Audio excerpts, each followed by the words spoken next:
Through this project, we are seeing a very colorful and visual representation of the experiences and the endeavors of the community-based organization here in Bangkok, Thailand.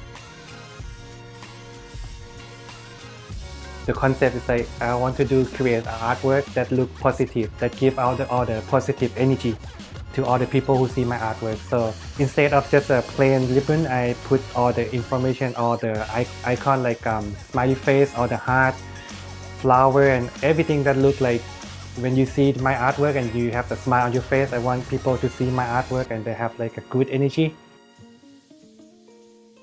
In my artwork, there's a part of like a handshaking. If you can see, there's a two skin color of the people.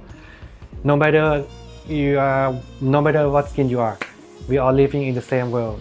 HIV can happen to anybody, any race. So we are all human. So we have to love to each other. We want to lead by example, to have a positive message, positive energy for people to understand that actually HIV is just one of the diseases.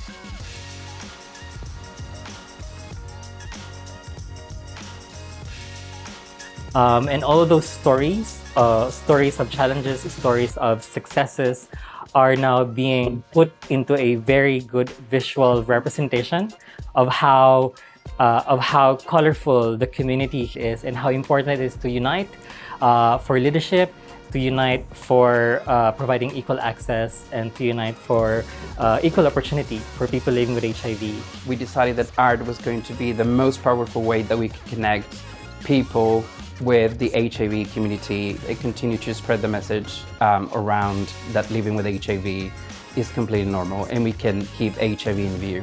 To fight the HIV epidemic, we need effective collaborations across different stakeholders, especially with the community at the center and at the forefront, because nothing for us without us.